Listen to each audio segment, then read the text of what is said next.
started. We've got a bonus video for you going on here. I've been put in charge of having to sow our runny beans, Armstrong. So what I've got is let me see all this little, I've got a seat for a start. It's an upturned crate. If I get to have a sit down, it's the first time I've sat down. It's 1 o'clock and I've been here since about 10:30. And I've got a bucket full of compost here. What I'm going to do is just shove all this into here. I've got the climbing beans to do as well. So just shove all this in. Do it the other way. Get this to fall back into the bucket.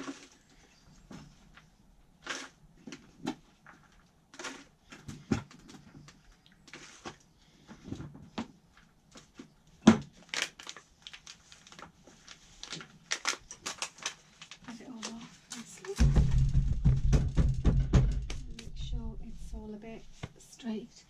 Normally get just another pot and pop this down like that.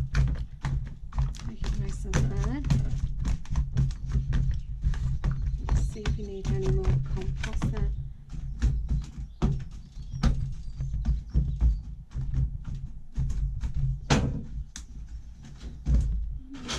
So in here, 120. 120 plants.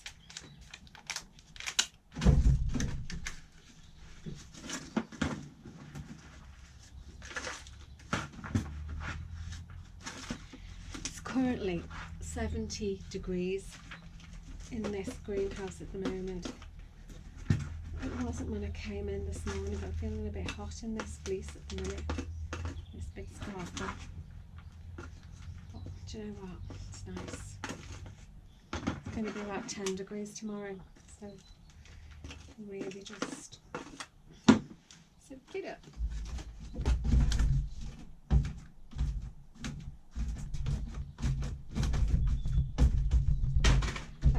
Thing you want to do is you've got your compost in there and you need to give it water. So this is quite ingenious. It's just a juice bottle and you get these nice little roses that you can screw onto the top of it, and you've got yourself a mini watering system then. Make sure that your compost is all nice and moist. It's always best to do this before you put your seeds in, because sometimes, particularly if your seeds are very small and a bit fine, and you wet your compost afterwards, you wash them away. It's also good for the exercise. No bingo wings here. That's quite a weight, that. Well, if you consider that a pint of water weighs 1.25 pounds, it's a couple of pints there. So, ooh.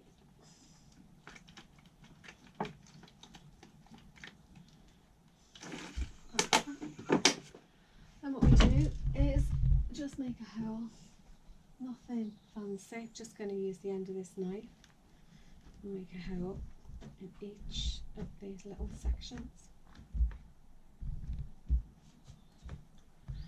to drop the seed into.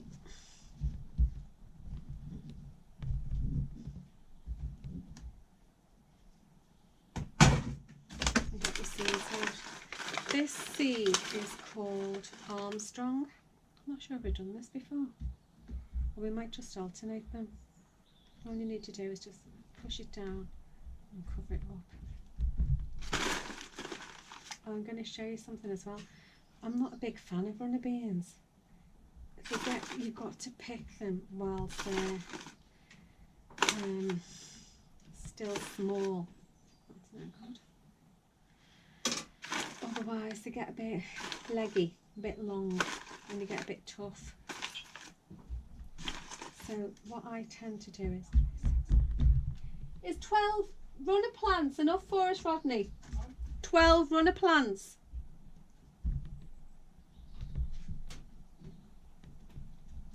Yeah, we're just doing 12.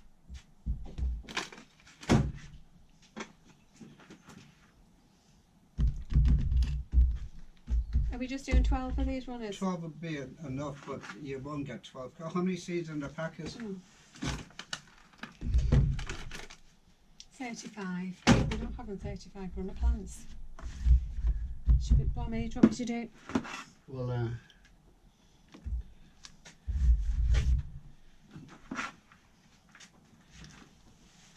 I mean, if all 12 germinate, 12 would be enough, but if they don't, Do you want me to do an extra 6?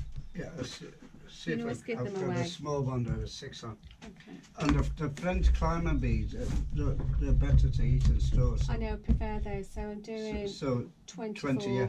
Well, not 20, 2, not 4, the 6, 10. 10, 20. Okay. There you go. The boss has spoken. So that's the runners. All we need to do is label them up. So what we've got is, we just cut some yogurt pots up into little bits of plastic because they didn't perish.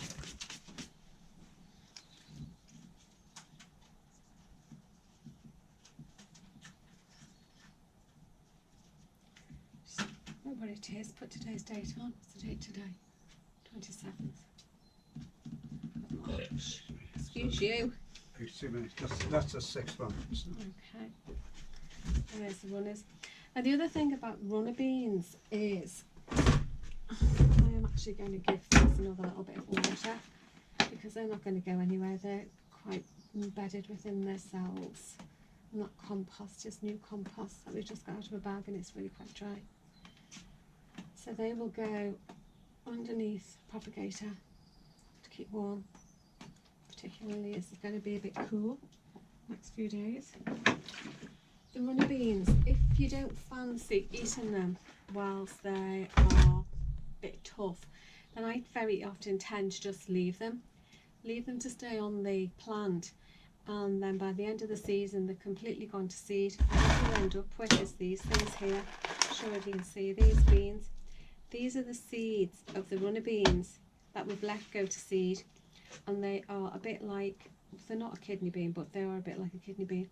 So we've got jars and jars of these at home, and what we'll do is we'll just soak them overnight, like 24 hours. They double in size, and then just boil them like you would do an ordinary dried bean, and throw them in your soups and stews and chilies, and they're great. So that's the runners. And now we just need to do some climbing bean. We're doing something called Blue Lake, a vigorous climber that produces good yields of round, fleshy, dark green pods with good flavour. We do like the, we prefer the beans, I actually prefer the French beans. Well, we're doing these. These will be a bit bigger than the French beans, but they're tastier, I found, than the runner beans.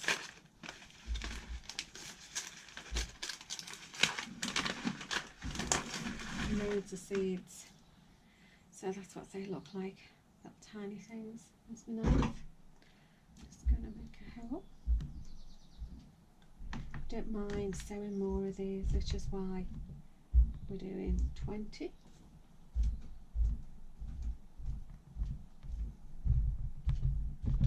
Oops, and just drop those in. Some of them are not going very deep, so I'll just push them down with my finger. There's a bee in here. It was a fly. Sounds like a bee. All you need to do is actually go and push them down. Oh, it sounds like a wasp. No, it's not. It's somebody's strimmer.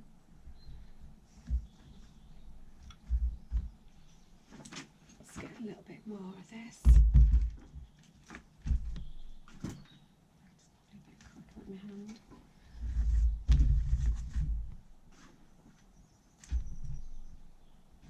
Not sure if you can hear the bird song going on. This is somebody's strimmer again.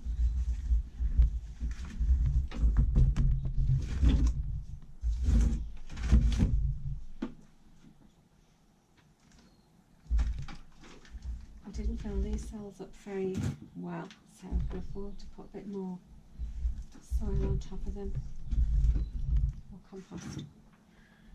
And it is quite dry. I'm going to add another water. Work out for me triceps.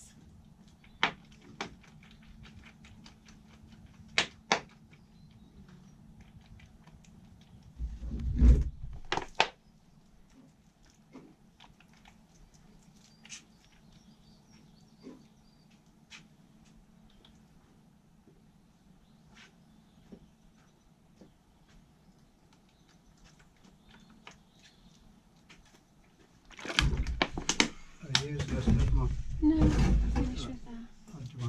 The back of Clem's shed's falling off there. I don't know if someone's picked it up. You joking me? No, I think it's probably just rotted. Now that looks like it's rotted. She's not great at maintaining things. Oh, she does struggle because she's got the whole plot to herself, and it is hard. There are 3 of us on ours. Right, what have I got here? Climbing beans.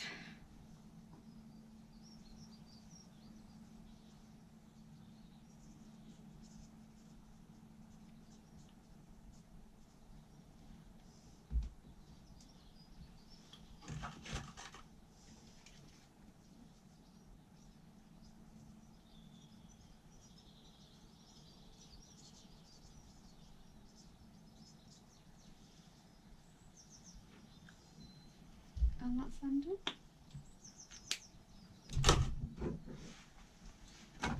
Only wants me to do another 6 of the runners, doesn't he? Right. Helen, I'm looking to see what I can do to get you some free seeds as well, because I know you're in isolation at the moment. So I might be able to send you some of these seeds through the post. We've identified that we've got some tomatoes for you. So we've got some Alicante seeds and some Roma, which is a plum tomato. So I'll be popping these in the post for you tomorrow, so you can get those and get them started. I'll just pinch my trowel now.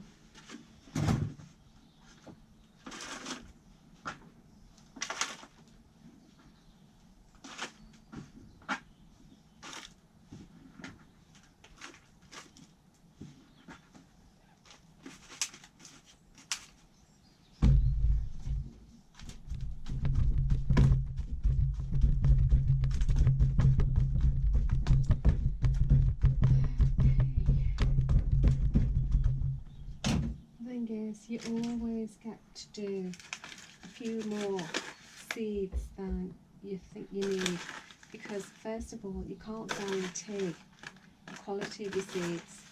But having said that, if you buy them new this year, they should be okay, and provided that you plant them before the use by date on the packet.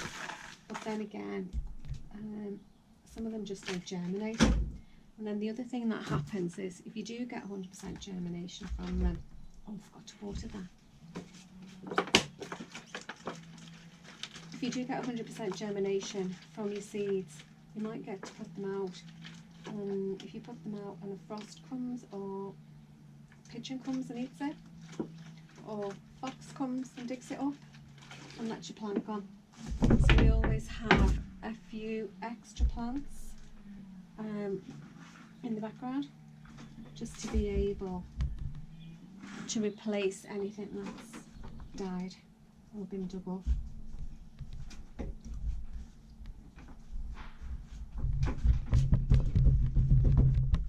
And that's it. Tricep workout. Who needs to go to the gym? Not when you've got an allotment, you don't.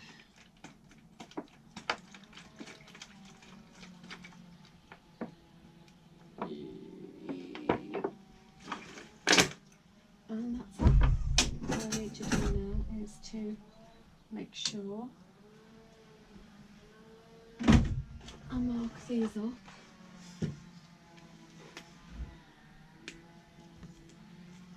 And one is, I'll put these down as spare.